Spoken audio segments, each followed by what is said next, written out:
ایک چھوٹا سا واقعہ ہوا تھا. واقعہ تو بہت بڑا ہے لیکن میں آپ کے ساتھ وہ شیئر کرنا چاہتی ہوں کہ میرے دل کو, کیونکہ میں ایک ماں ہوں, میرے ماشاء اللہ 3 بچے ہیں, اور اب اس صوبے کے جو بچے ہیں ان کی ذمہ داری بھی میرے سر پہ ہے, آپ کے سر پہ ہے, کیونکہ آپ جو جب بات کرتے ہیں تو لوگ اس کا اثر لیتے ہیں. ایک بچے کے ساتھ زیادتی ہوئی, اور اس زیادتی میں کوئی جو ہمارے کوئی مذہبی کوئی شخصیت ہے, ان کا کوئی مدرسے سے ان کا تعلق تھا, اس میں ان کا جرم ثابت ہو گیا. جب اس بچے سے, وہ چھوٹا سا بچہ تھا, اپنے والد کے ساتھ گیا تھا, تو مدرسے کے باہر سے یا مسجد کے باہر سے اس کو اغوا کر لیا گیا, ثابت بھی ہو گیا. لیکن جب ہم اس کو پولیس نے پکڑا تو اس کو مذہب کا ایشو بنا دیا گیا, اور میرے خلاف تب سے سوشل میڈیا پہ وہ فتوے جاری ہو رہے ہیں, میرے خلاف بات ہو رہی ہے. تو آپ سب اس چیز کو جانتے ہیں کہ جب آپ سے جرم سرزد ہوا ہو اور وہ ثابت بھی ہوا ہو, تو آپ سب کو تو, اور ہم سب کو یہ کہنا چاہیے کہ اس کو سزا دینی چاہیے, تاکہ باقی جو شخصیات ہیں یا جو مذہب ہے ان جنرل, اس کا جو ہم چہرہ مسخ نہ کریں. اور ایک جو باتیں آپ سب نے کی کہ ہمارا مذہب جو ہے وہ امن کا مذہب ہے, محبت کا مذہب ہے, بڑی پیاری گفتگو آپ سب نے کی, اور مجھے پتہ ہے کہ آپ دل سے یہ سمجھتے بھی ہیں اور اس کے اوپر عمل بھی کرتے ہیں.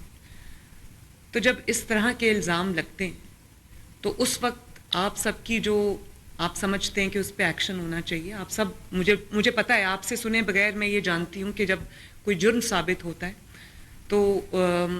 اس جرم کا تدارک کے لیے اس کو, تاکہ وہ آئندہ نہ ہو, ہمیں مجرم کو پکڑنا بھی چاہیے اور اس کو قانون کے حوالے بھی کرنا چاہیے. پھر قانون جانے اور وہ مجرم جانے اور وہ جرم جانے. لیکن اگر ہم یہ نہیں کرتے تو آپ سب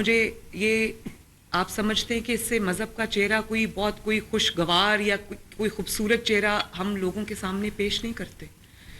اور جو مذہب کو رسوا کرنے کا باعث بنتا ہے, جو مذہب کے اوپر کوئی دھبا لگانے کا باعث بنتا ہے, وہ سب سے بڑا مجرم ہے. تو مجھے جب اس میں آپ سب کا ساتھ کی ضرورت ہے, اور اس میں صرف دل میں برا جاننا یہ مناسب نہیں ہے. اس کو آگے بڑھ کر روکنا, اس کے بارے میں بات کرنا, اس میں جو حق اور سچ کا ساتھ ہے وہ دینا میری بھی اور آپ سب کی بھی ذمہ داری ہے. اس پہ خاموشی اختیار کرنا میرا خیال ہے کہ چوائس نہیں ہے. دوسری جو میں نے جس چیز کی طرف نشاندہی کی کہ قرآن پاک کی بے حرمتی یا مذہب کی بے حرمتی, آج کل بہت شکایات اس کے بارے میں آ رہی ہیں. ہمیں بھی اس معاملے میں بھی سر جوڑ کے بیٹھنا چاہیے کہ اس میں ہمیں کیا کرنا چاہیے. اور پھر جب کوئی ایسا واقعہ ہو جاتا ہے تو اس کی تفصیل میں جائے بغیر کہ کیا ہوا ہے, کون کتنا اس کا مجرم ہے, دیندار ہے, اچانک اعلان کر دیا جاتا ہے, اور چند ہی لمحوں میں پولیس کے پہنچنے سے پہلے وہ گلی میں یا اس محلے میں لوگ اکٹھے ہو جاتے ہیں, اور وہ جلاؤ, گھیراؤ, قتل و غارت وہاں شروع ہو جاتی ہے. یہ بھی ایک بہت میرے لیے تشویش کی باعث ہے, یہ چیز آپ کے لیے بھی ہے. اس میں قانون نافذ کرنے والے جو ادارے ہیں ان کو اپنا کام کرنے دینا چاہیے, اور سرگودا میں جس طرح وہ بچا کے لے گئے اس فیملی کو, اور جو جانی نقصان جس طرح جڑا والا میں ہوا اس سے اللہ تعالیٰ نے ہمیں بچا لیا. تو میرا خیال ہے کہ اس کے اوپر بھی ہمیں بہت توجہ اس کی ضرورت ہے, بات کرنے کی ضرورت ہے, اس کا تدارک کرنے کی ضرورت ہے. کہاں کہاں پہ یہ ان چیزوں کو ہم بات کر کے کوئی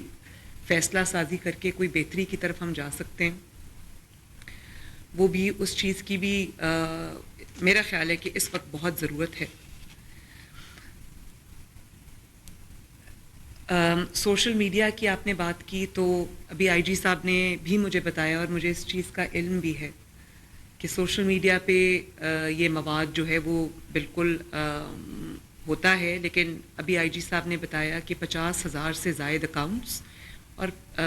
جو پیجز ہیں وہ ہم نے بلاک بھی کیے ہیں. اور اگر کوئی بھی اس قسم کی آپ سمجھتے ہیں کہ کہیں پر کوئی ایسا مواد ہے جس کی ریموول ضروری ہے یا جس کو بلاک کرنا ضروری ہے، تو میں یہ چاہوں گی کہ آپ ہماری اس طرف رہنمائی کرائیں، آپ رہنمائی فرمائیں، آپ مجھے گائیڈ کریں، آپ بتائیے ہمیں، ہم ان شاء اللہ تعالیٰ اس کو رسپونڈ کریں گے. اور میں پوری کوشش کروں گی کہ جتنا جلد ہو سکے ہم اس کو وہاں سے اس مواد کو ہٹائیں، تاکہ یہ جو فرقہ واریت ہے یا جو ایک نفرت کی ایک بیج ہمیشہ بویا جاتا ہے، اس کو ہم اس کی روک تھام کر سکیں.